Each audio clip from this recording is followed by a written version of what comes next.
بسم الله الرحمن الرحيم. إن الحمد لله نحمده ونستعينه ونستغفره ونؤمن به ونتوكل عليه ونعوذ بالله من شرور أنفسنا ومن سيئات أعمالنا. من يهده الله فلا مضل له ومن يضلل فلا هادي له وأشهد أن لا إله إلا الله وأشهد أن محمدا عبده ورسوله. دوستان عزیز، خواهران گرانقدر، برادران عزیز، السلام علیکم و رحمت الله و برکاته. الحمدلله ما و شما در درس 34 عقیده در قرآن و سنت رسیدیم که در درس 34 ما و شما عبادات تشریعی را میخوانیم. قبلا ما و شما گفتیم که عبادت ها 6 قسم هست و این 6 قسم تقسیم عبادت ها که است به شکل اجتهادی تقسیم شده به خاطر از اینکه شاگردایی را درست بفهمن و یاد بگیرن. در غیر از او عبادت ها به شکل عام در قرآن عظیم الشان بیان شده هست و به می شکل عبادت ها ذکر شده هست. بعض عبادت ها مربوط به فکر میشه که او را عبادت های فکری میگن. اول قسم عبادت های فکری بود که ما و شما خواندیم. دوم قسم عبادت های تشریعی هست. عبادت های تشریعی عبادت هایی است که مربوط به حکم و شریعت الهی میشه. سوم عبادت های قلبی هست که مربوط به قلب میشه. چهارم عبادت های زبانی هست که مربوط به زبان میشه. پنجم عبادت های بدنی هست که مربوط به بدن انسان میشه. و ششم قسم عبادت های مالی هست که مربوط به مال میشه. و شما در درس قبلی، در درس 33 توحید در عبادات چی را خواندیم؟ عبادات فکری را خواندیم ما شما. و امروز بحث دوم ما شروع میشه سر توحید در عبادات تشریعی. عبادات های تشریعی که عبادت های است که مربوط به اطاعت از حکم و شریعت الله سبحانه و تعالی میشه. ما و شما عبادت های داریم که مربوط به اطاعت میشه. یعنی اگر یک انسان الله سبحانه و تعالی را در احکامش اطاعت میکنه، اینمی اطاعت در احکام الله سبحانه و تعالی شامل عبادت میشه. اطاعت از احکام هم شامل چی میشه؟ عبادت میشه. بسیاری کسها فکر میکنن که عبادت تنها مثلا نماز است و روزه است و حج است و زکات است. وقتی که تو عبادت بدنی میکنی این را عبادت فکر میکنن. اما عبادت اطاعت یا عبادت تشریعی را بسیاری کسا نمیفهمن و این را برشان گفته نشده یا خودشان نمیفهمن. به هر صورت بناهن عبادت های تشریعی هست که انسان مسلمان عقیده داشته باشه که وقتی ما هر حکمی از احکام الله سبحانه و تعالی را اطاعت میکنیم، در حقیقت ما و شما چی کردیم؟ در حقیقت ما و شما عبادت الله را کردیم و این را عبادات تشریعی میگن. خب وقتی ما میگیم که عبادات تشریعی هست، چی دلیل داریم؟ اول حتما وقتی که میگیم یک چیزی عبادت است، پس باید برش دلیل داشته باشیم. دلیل از قرآن داشته باشیم، دلیل از سنت داشته باشیم و دلیل از اقوال سلف صالح و دیگه علمای اسلام داشته باشیم. در غیر از او گپ ما اعتبار نداره. این حال وقتی میگیم که عبادت های تشریعی هست، این عبادت هایی که مربوط به اطاعت از حکم و شریعت الله هستند. این عبادت ها دلیلش در قرآن چی است؟ دلیلش در قرآن عظیم الشان الله سبحانه و تعالی میگه که ان الحکم الا لله. سوره یوسف آیت 12. ان الحکم الا لله، یعنی حکم نیست مگر مخصوص الله است. یعنی حکم چی است؟ حکم وقتی که الله متعال میگه که حلال است، حرام است، جایز است، ناجایز است، خوب است، زشت است، نظام احکام اعتقادی هست، احکام در عبادات است، احکام در معاملات است، احکام در اخلاقیات است. اینی احکام کلش در چی داخل میشه؟ در عبادات داخل میشه. این الحکم الا لله. اینمی حکم دیگه کسی حکم کردن نمیتونه. این مربوط به الله سبحانه و تعالی است. پس این حکم مربوط الله شد.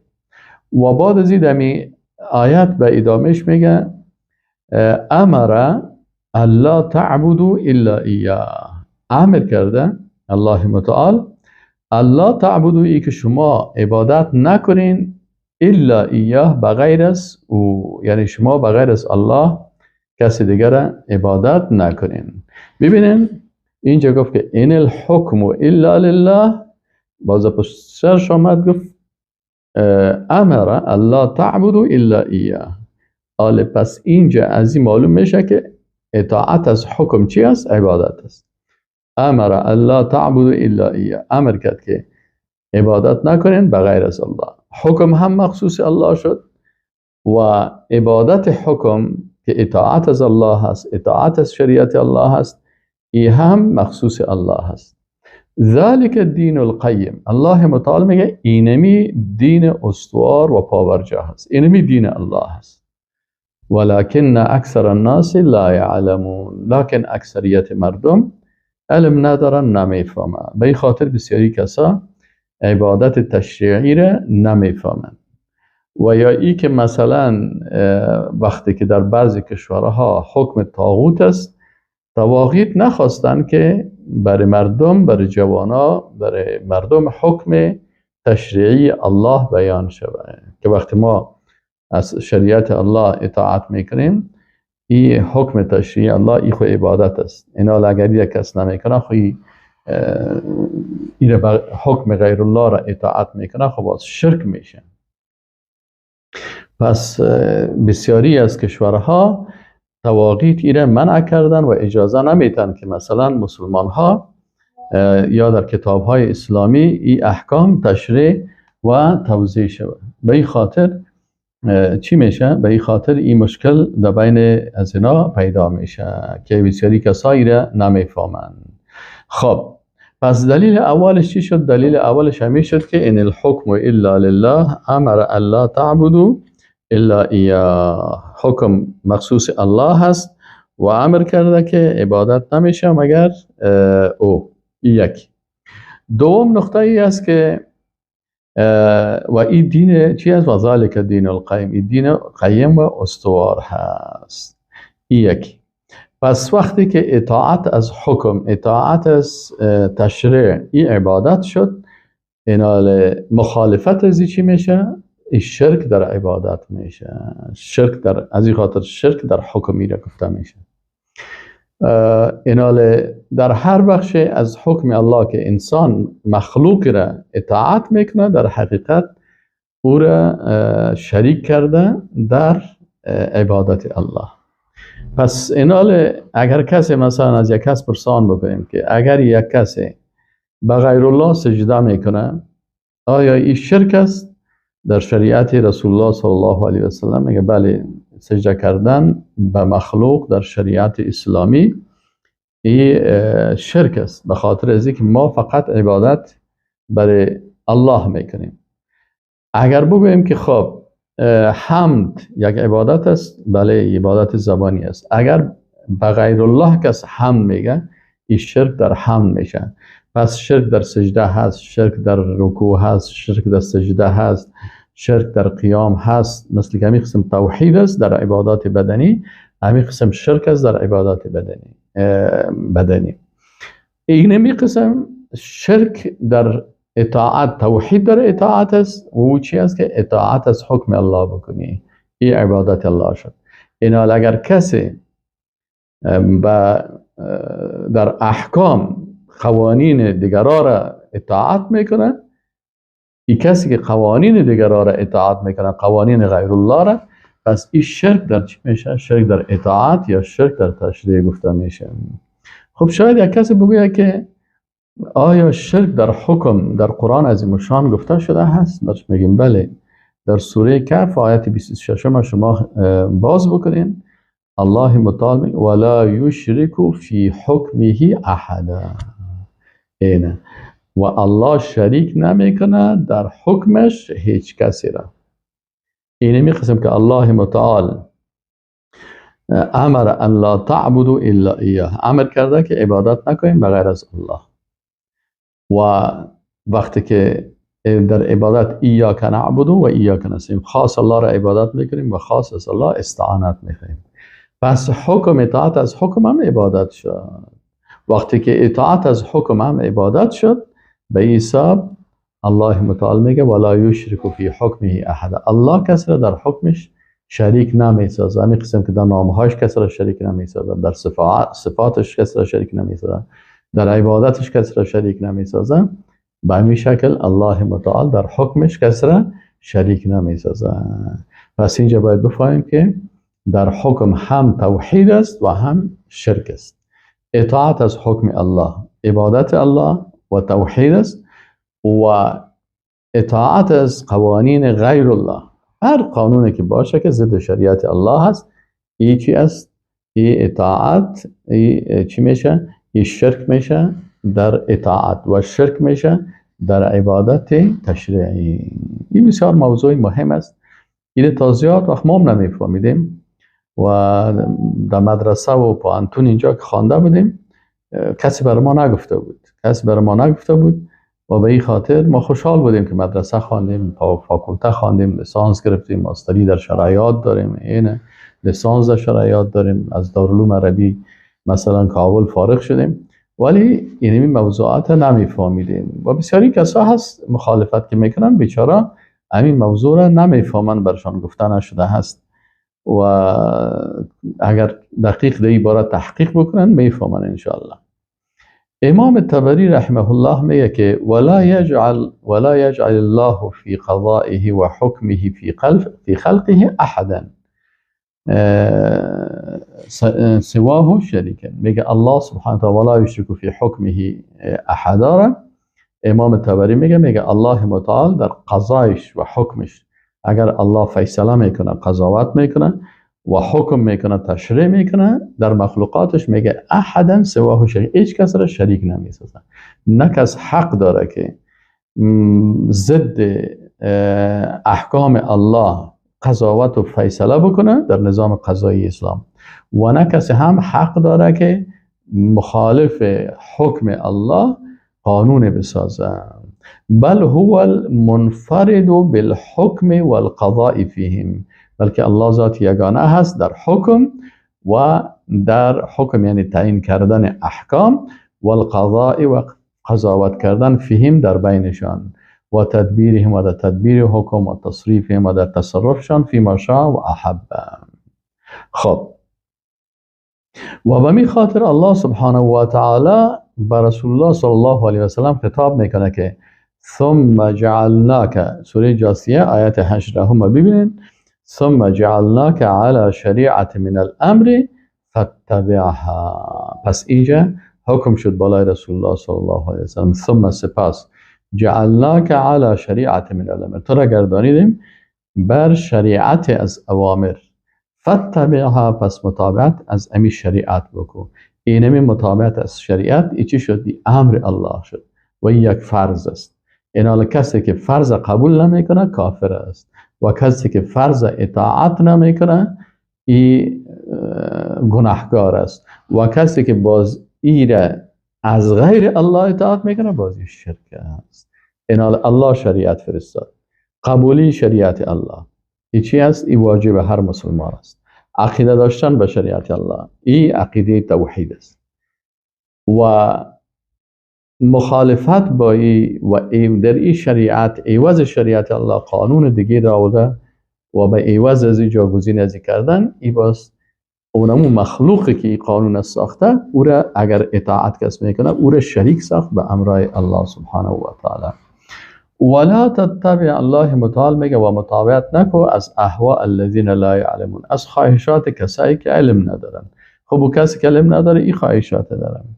و دیگه الله متعال او کسایی را که قانون ضد شریعت الله میسازن اونا را چی گفته الله متعال؟ الله متعال میگه ام لهم، در سوره شورا آیت 21 ببینن، ام لهم شرکاء شرعوا لهم من الدین. الله میگه، الله سبحانه و تعالی میگه ام لهم شرکاء، آیا امی مردم شریکای دارن، یعنی به الله شریکای را ساختن که او شریکا چی میکنن؟ شرعوا لهم من الدین، که بر از اونا یک دین جدید را تشریع میکنن. آن دموکراسی یک دین است، یک باور است، یک عقیده هست. و مثلا سوسیالیسم یک باور است، یک عقیده هست، قوانین خود داره. کمونیسم عقیده خود داره. کپیتالیسم قوانین و پروگرام و احکام خود داره. این حال وقت ما و شما در این راستا بحث میکنیم، این حال ببینین در اینجا الله متعال باید ما دین از آیات قرآن درست درک بکنیم، ببینیم که الله متعال چی میگه. پس این حال کسایی که قانون میسازن ضد شریعت الله، اونا را الله چی گفته؟ شرکا گفته. الله متعال میگه ام لهم شرکاء، آیا بر از این مردم شریکای هستن؟ شریکای هستن شرعوا لهم من الدین ما لم یأذن به الله، که اونا بر از اینا قوانین و شریعت ساختن به چیزی که الله او را اجازه نداده است، امر نکرده است. یعنی مخالف امر الله اینا قانون دیگه ساختن ضد شریعت الله. اینا را الله شرکا گفتن، به این معنا که شما که از این قوانین اطاعت میکنین اینا را به امرای الله شما شریک ساختین.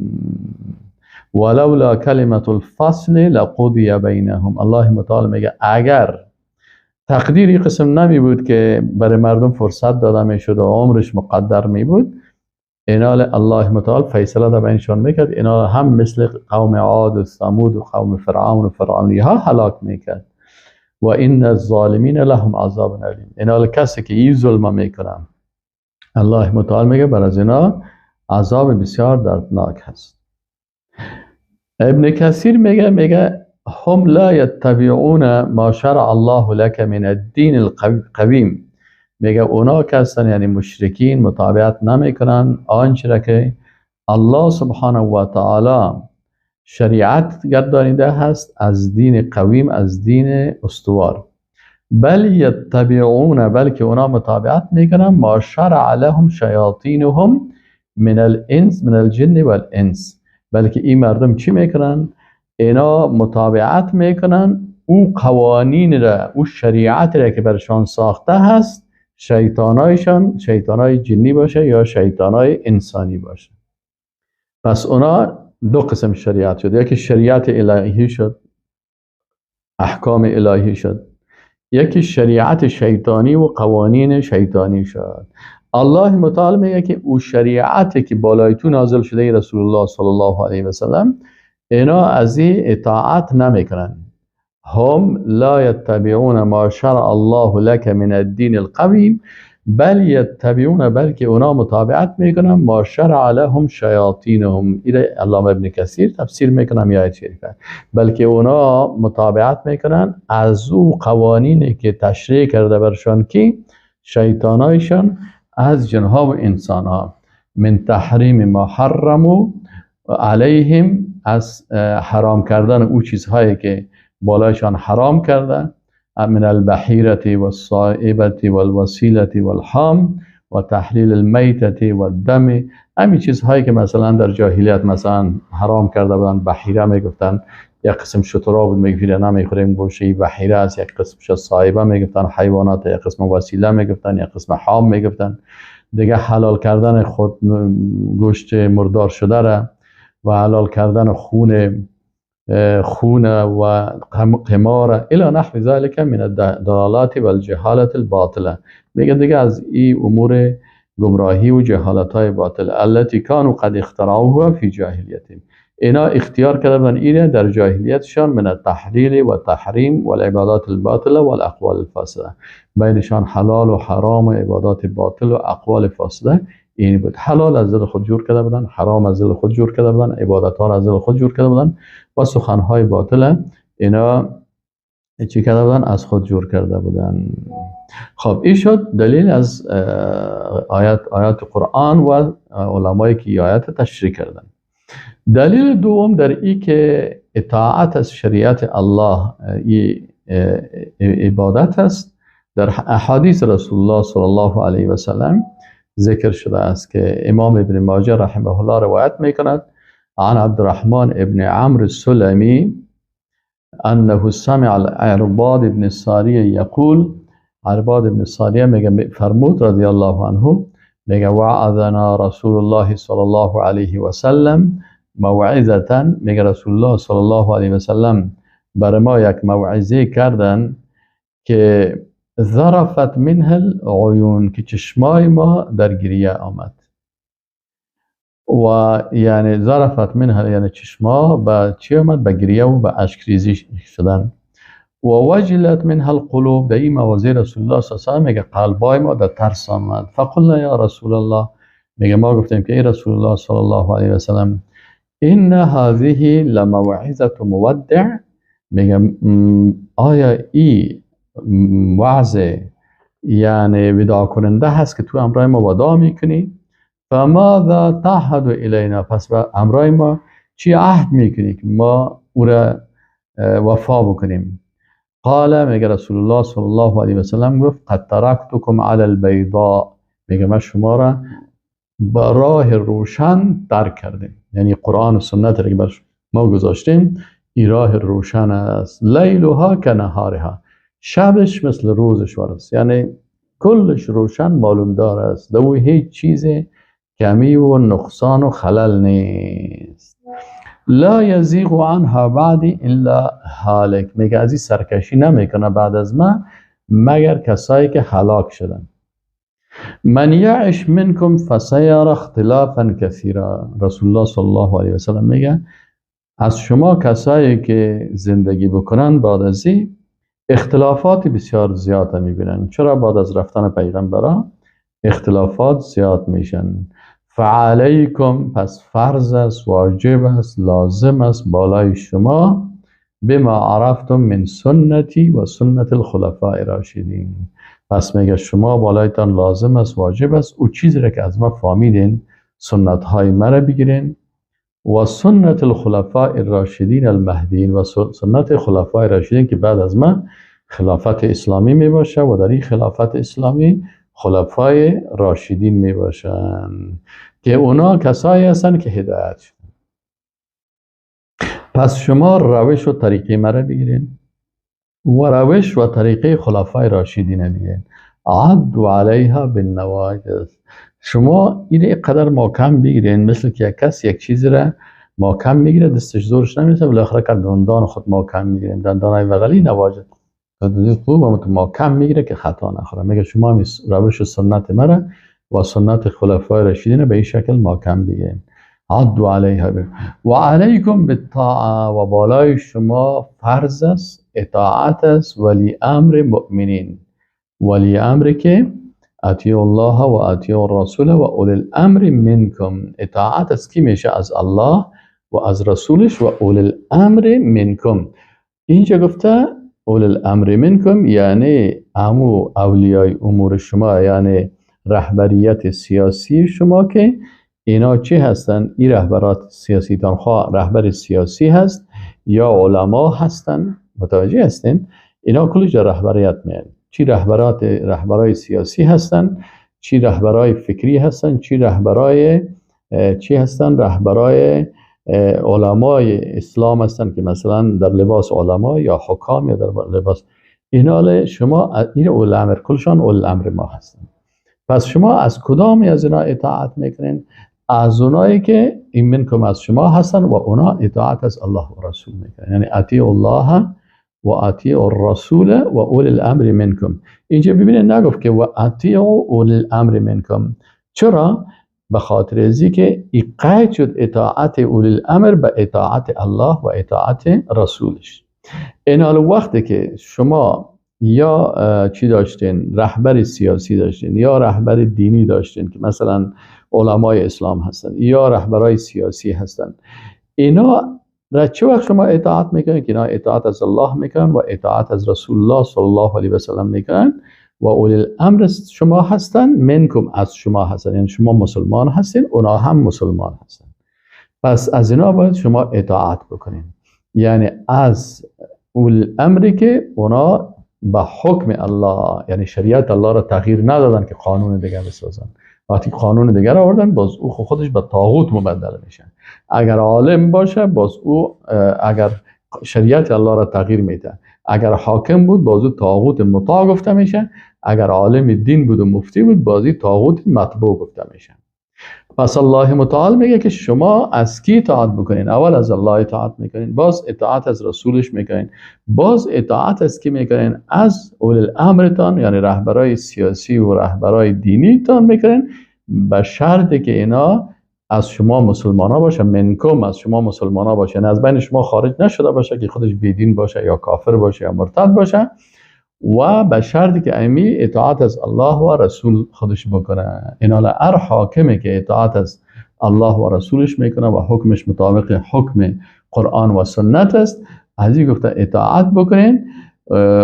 و علیکم بالطاعه و ان کان عبدا حبشی، ولو که اینمی حاکم مسلمان مؤمن این یک غلام حبشی باشه. مثلا رهبر ما شد یک کسی است، یک غلام سیاه‌پوست افریقایی است، امیر ما شد، رهبر ما شد، امیر جهاد شد، امیر دعوت شد، عالم شد، مولوی شد، لیدر ما شد، رهبر ما شد و این یک غلام حبشی هست. ما از اینمی اطاعت میکنیم. چه وقت اطاعت میکنیم؟ رسول الله صلی الله علیه و سلم میگه ولو که غلام حبشی باشه لکن این خودش اطاعت از الله و رسولش میکنه و از جمله شما مسلمان ها هست، از این اطاعت بکنید. چون در اختلافات وقتی که میایه همین اختلافات میایه. حالا بزرگترین مشکل مسلمان ها چی هست؟ بزرگترین مشکل مسلمان ها است که اول توحید در اطاعت نه در توحید حساب میکنن، از کتابا کشیدن، نه در عبادت حساب میکنن. این مشکل هست. و برای این حتی این اطاعت نمیگن، بلکه بعضی کسای هستن همو تواغیت مطبوع یا علمای درباری که تواغیتی که اونا نه اطاعت از الله میکنن و نه اطاعت از رسول میکنن و نه از مسلمان ها هستن، بلکه از دایره دین بیخی خارج هستن. بازور میگه که اینی حاکم شما هست و شما از اطاعت بکنین. و اینجا مشکل در اینجا پیدا میشه که این حال بسیاری کسا اطاعت از اینا میکنن و فکر میکنن من همین حدیث سر خود تطبیق کردم، لکن آیات و حدیث خوب دقیق بفهمین. ما یک جای رفتیم اونجا خوب حکم طاغوت بود، لکن سعی میکنن در یک جای که همون کسایی که در اونجا هستن در پوانتونشون اونا چی میگه؟ کتاب میره که کلان کتاب دبل است، اطاعت الحکام و کل می آیات است و همی احادیث است اطاعت الحکام.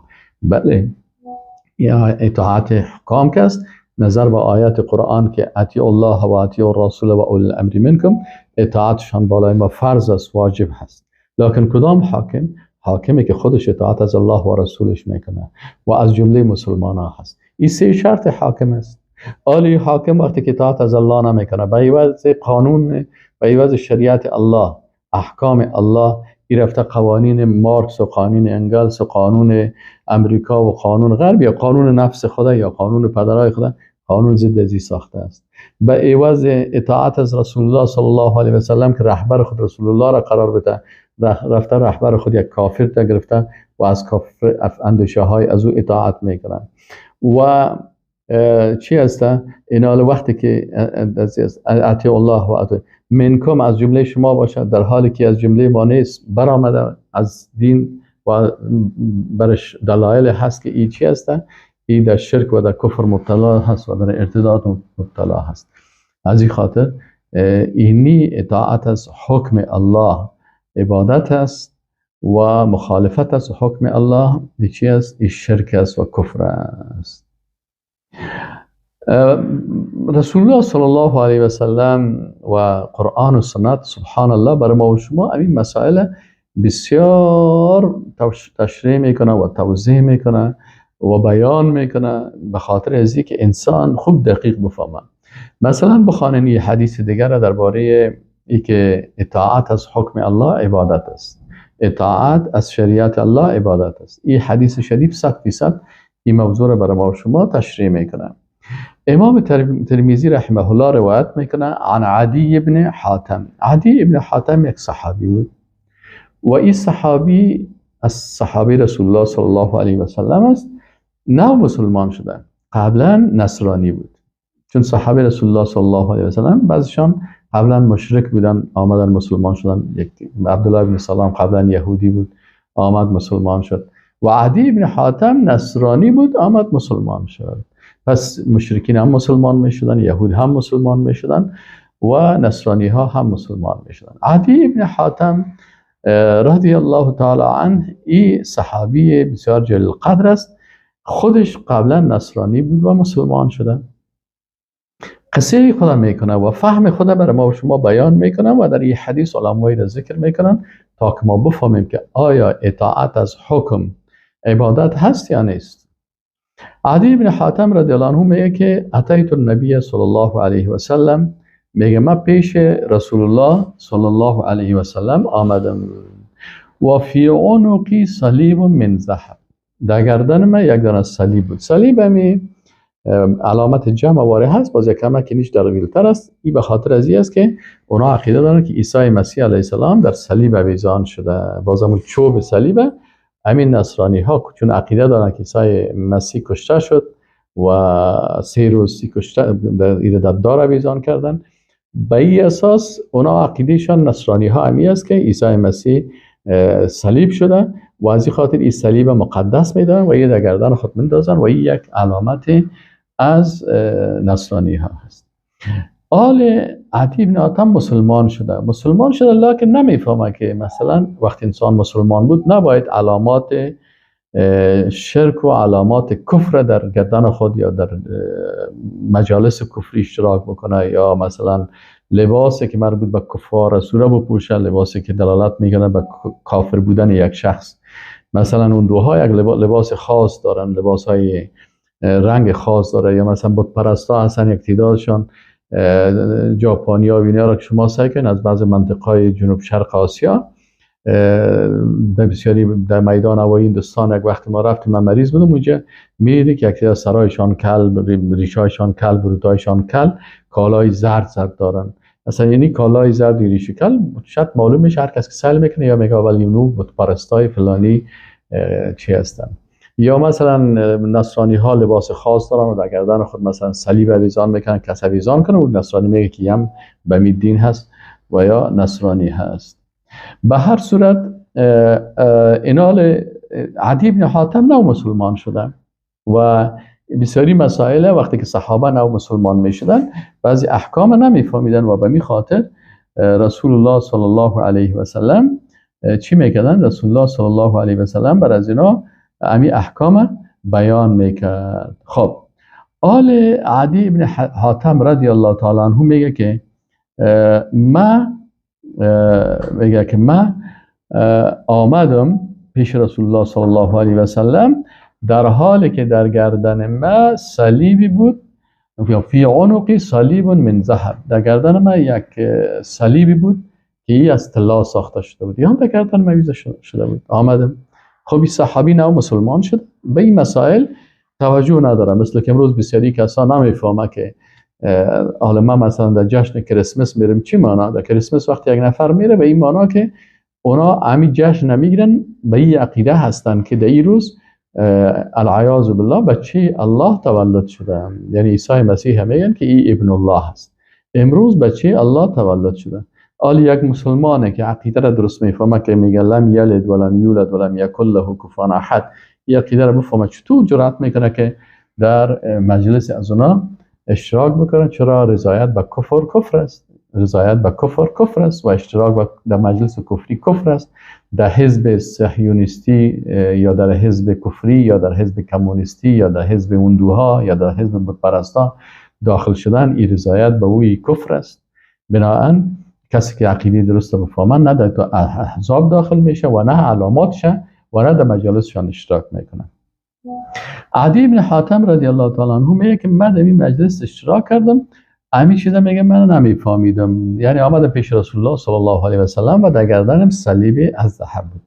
فقال، میگه رسول الله صلی الله علیه و سلم گفت که یا عدی اطرح عنک هذا الوثن، این بود چی میکنه در گردن تو؟ او سپر تو. خب بازدادگر روایتش آمده که عدی رضی الله عنه میگه من کندم او سانداختم. و سمعته یقرأ، عدی بن حاتم رضی الله تعالی عنه میگه من شنیدم رسول الله صلی الله علیه و سلم که رسول الله صلی الله علیه و سلم امیر قرائت میکرد. چی را قرائت میکرد؟ میگه قرائت میکرد امی آیت شریفه. کدام آیت شریفه قرائت میکرد؟ که در سوره براءه هست، اتخذوا احبارهم و رهبانهم اربابا من دون الله. رسول الله صلی الله علیه و آله تلاوت کرد که اتخذوا گرفتن اهل کتاب احبارهم علمای خدا. یه احبار مربوط علمای یهود بودن، میگه این علمای خدا گرفتن. و رهبانهم راهبان و کسای گوشنشین میششتن، پیرای خدا. اربابند ربهای خود گرفتن من دون الله بغیر از الله. اینجا به عدی ابن حاتم سوال پیدا میشه که ما خو در بعض احادیث میگه که خود عدی ابن حاتم میگه که من از رسول الله صلی الله علیه و سلم پرسان کردم که رسول الله صلی الله علیه و سلم ما خو علمای خدا و پیرای خدا عبادت نمی کردیم، یعنی بر از اونا رکوع بکنیم یا بر از اونا سجده بکنیم یا به نام از اونا نماز بخوانیم، ما خی کارا نمی کردیم. میگه رسول الله صلی الله علیه و سلم قال گفت اما انهم لم یکونوا یعبدونهم، اینا اونا را عبادت نمی کردن که مثل عبادت هایی که شما فکر میکنین این قسمه، ولکنهم کانوا، لکن اینا بودن اذا احلوا لهم الحلال شیئا استحلوهم، وقتی که اگر امی احبار و رهبانشان علما و پیرایشان چیزی را که برشان حلال میکردن اونا هم را حلال میدانستن. خوب میفهمه که در کتاب ما این چیز حرام است، این عالمش یا پیرش امو حلال حرام میکرد، یا میگفتن این حرام است سر ما. مثل که امروز مثلا یک نفر است گوشت گوسفند نمیخوره، چرا نمیخوره؟ میگه والا اما بزرگوار ما، بزرگ ما، مرشد ما را گفته که گوشت گوسفند نخورین. گوشت گوسفند الله حلال کرده ولی او برش چی کرده؟ حرام کرده. اینا او باز نمیخوره. اینا گفت این عبادتی که مثلا برش رکوع و سجده بکنن این قسم نبود، ولکنهم کانوا اذا احلوا لهم شیئا استحلوه، لکن اونا چی عادت داشتن؟ وقتی که برشان یک چیز را حلال میکردن اونا همون را حلال میدانستن. و اذا حرموا علیهم شیئا حرموه، وقتی که بالایشان یک چیز حرام میکرد اونا همون را چی میدانستن؟ حرام میدانستن. خب اینال چی شد؟ اینال اینمی که حلال و حلال الله را کس حرام کنه و حرام الله را حلال کنه، اینی را اگر کس اطاعت میکنه اونا دعوای ربوبیت کردن، یعنی کسی که قانون میسازه ضد شریعت الله این دعوای ربوبیت میکنه، خود رب قرار میده. و کسی که از اینمی کسایی که قانون ضد شریعت الله ساختن از این اطاعت میکنن، اینا اونموش اشخاص قانونگذار رب خود گرفتن، نظر به آیت قرآنی و نظر به این حدیث رسول الله صلی الله علیه و سلم. اینال اگر یک کسی یک مخلوقی را بغیر از الله رب خود قرار میده، ما شما همیشه میگیم الحمدلله، حمد و ثنا و صفت خاص است به رب العالمین که رب العالمین الله است. اینال اگر کسی مخلوق را صفت ربوبیت میته او را رب خود میگیره، اجازه میده که برش قانون حلال و حرام بسازه و جایز و ناجایز و خوب و باطل و حق و باطل و خوب و خراب برش تعیین بکنه، پس این رب خود قرار داد. و کسی که مخلوق را رب قبول میکنه این شرک در چی میشه؟ در ربوبیت میشه. از خاطر بسیاری علما همین بحث توحید در حکم این شامل بحث ربوبیت میکنن. شما بعضی اوقات در بعضی کتابا اگه ببینید میگه توحید سه قسم است: توحید ربوبیت، توحید الوهیت و توحید اسماء و صفات. این موضوع حکم نمیگه. بعض علما باز میگه توحید حکم هم هست تا شاگردان بفهمن. این مسائل اجتهادی است. لکن این علمایی که سه قسم گرفتن اونا میگه که این توحید حکم که شامل توحید ربوبیت میشه. چرا؟ به خاطر که الله هست که خلق میکنه، الله هست که روزی میده، الله هست که شفا میده، الله هست که حکم میکنه، یعنی احکام تعیین میکنه. این مربوط به ربوبیت الله سبحانه و تعالی میشه. این مسائل عقیدتی که انسان یکمه که زحمت بکشه خوب دقیق مطالعه بکنه ایره میفهمه. پس اینال چون توحید حکم مربوط به ربوبیت شد، چی معنی؟ به این معنی که اگر کسی بغیر از الله یک مخلوق خالق قرار میده او را رب خود گرفتن، یا میگه این مخلوق مرا شفا میده او را رب خود گرفتن، یا این مخلوق برای من قانون بسازه ایره رب به خود گرفته. ایره باز شرک در چی میگن؟ شرک در ربوبیت میگن. از این خاطر اتخذوا احبارهم و رهبانهم اربابا من دون الله. خب حالا میم اقوال رسول الله صلی الله علیه و خوانیم، از چی رو خوانیم؟ آیات و احادیث خوانیم. میم که علمای اسلام در این باره درباره توحید تشریع و شرک در تشریع چی میگن؟ قتاده رحمه الله یک تابعی هستی، از جمله تابعین هستند که مفسرین قرآن هستند. یکی از مفسرین قرآن مثلا مجاهد است، یکی از در تابعین مجاهد است، قتاده هست. این قتاده رحمه الله چی میگه؟ قوله ثم جعلناك على شریعة من الامر فاتبعها. این همی آیت شریف تشریح میکنه. چی میگه؟ و شریعتو، میگه شریعت چی هست که تو از اطاعت میکنی؟ الفرائض والحدود والامر والنهی فاتبعها. میگه برای رسول الله صلی الله علیه و سلم و برای هر مسلمان قرآن خطاب میکنه که ثم جعلناک علی شریعت، بر تو شریعت است. حالا این شریعت میگه چی است؟ فرایض الله هست. ما شما میخوایم نماز فرض است، روزه فرض است، زکات فرض است، جهاد فرض است. اینی فرایض الله است. و حدود مثلا حدود الله و قصاص که است، مثلا حد مثلا زنا، حد قذف، این حدود الله. و الامر اوامر الله هست که اینی کارا را بکنین، و نهی نواهی الله که اینی کارا را نکنین. پس اینی شریعت است. اینی شریعت است. این حال تو که اگر یک فرض انجام میدی، عبادت الله را کردی نکردی؟ بله کردی. وقتی که حدود الله را تطبیق کردی، عبادت الله را کردی؟ بله کردی. امر الله را انجام دادی، عبادت الله را کردی؟ بله کردی. و نهی الله را ترک کردی، از او خدا نگاه کردی، در عبادت الله داخل شدی، اجر گرفتی؟ بله. پس اینی کلش علامه قتاده رحمه الله که تابعی هست و مفسر قرآن است، این تفسیر این قسم میکنه. امام طبری رحمه الله میگه علی شریعت من الامر. امام طبری شیخ المفسرین، ابن جریر طبری رحمه الله یکی از مفسرین بسیار بزرگ است و این ذکر میکنه، میگه که شریعت من الامر چی است؟ على طریقت و سنت و منهاج من امرنا الذي امرنا به من قبلك من رسولنا. یعنی شریعت من الامر چی است؟ میگه به طریقه و سنت، روش و منهاج و منهج من کسی که امرنا الذي امرنا به من قبلك من رسولنا، با کسایی هم که تو را امر کردیم و هم کسایی که قبل از پیغمبرا بود ای امر کردیم. همون طریقه و سنت و روش و منهج تمامی پیغمبرا و از رسول الله صلی الله علیه و سلم است. فاتبعها، یقول فاتبع تلك الشریعه التي جعلناها لك. پس تو از این شریعتی که الله میگه ما و قدرت و عظمت خود بر تو تعیین کردیم، تو از این مطابقت بکن. خب به همین قسم امام ابوبکر بیهقی رحمه الله این میگه عن البختری قال سئل حذیفه رضی الله عن هذه الآیه. میگه حذیفه رضی الله تعالی عنه از این آیت پرسان شد که اتخذوا احبارهم و رهبانهم اربابا من دون الله. میگه از این پرسان کردن که چی معنا میده؟ حذیفه رضی الله تعالی عنه صحابی رسول الله صلی الله علیه و سلم است. اکانو، میگه از پیش از این پرسان کردن اکانو یصلون لهم، آیا اینا بر از اونا نماز میخواندن؟ از این خاطر گفته که اینا را رب خود گرفتن؟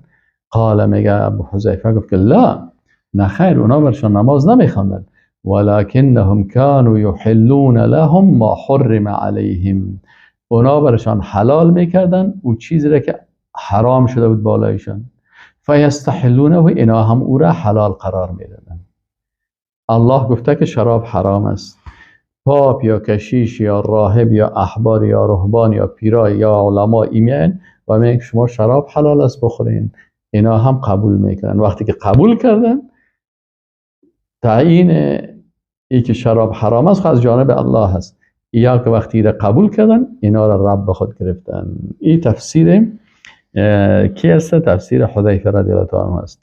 و یحرمون علیهم ما احل الله لهم فیحرمونه، یعنی اونا میاین برشان علمایشان و رهبانشان، احبار رهبانشان، حلال الله را سرشان حرام میکنن و اینا هم قبول میکنن. فیحرمونه، و بازور میگه این حرام است.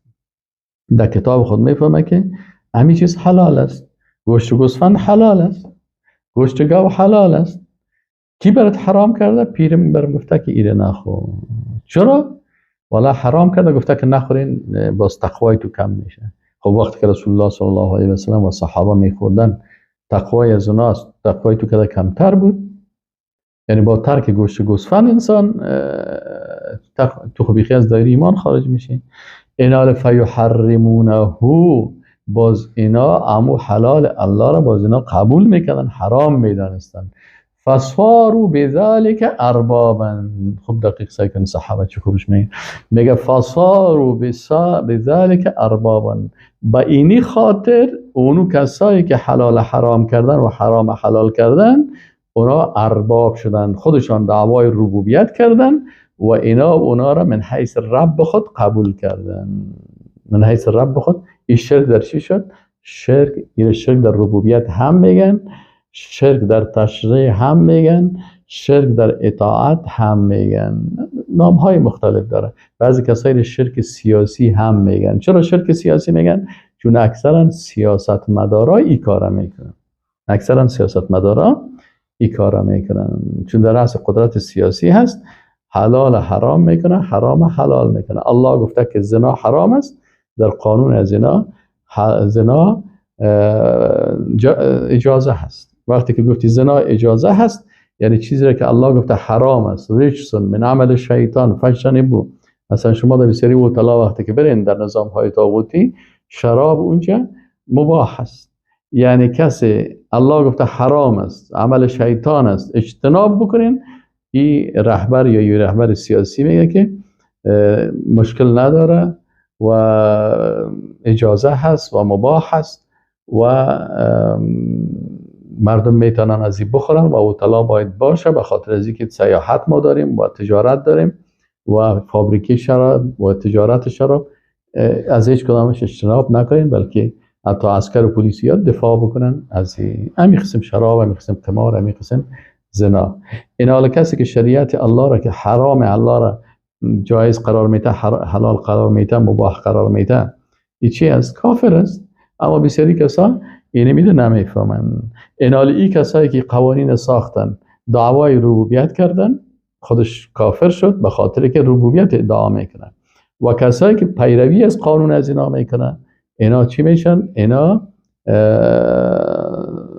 اتباع یا پیروان امی طواغیت امی ارباب شدن و اینا به حساب اینا کافر شدن، مشرک شدن. شرک در چی شد؟ در ربوبیت الله شد. خب دیگه موضوعی که من اینجا که عبادات تشریعی چند قسم است. عبادات تشریعی بسیار زیاد است.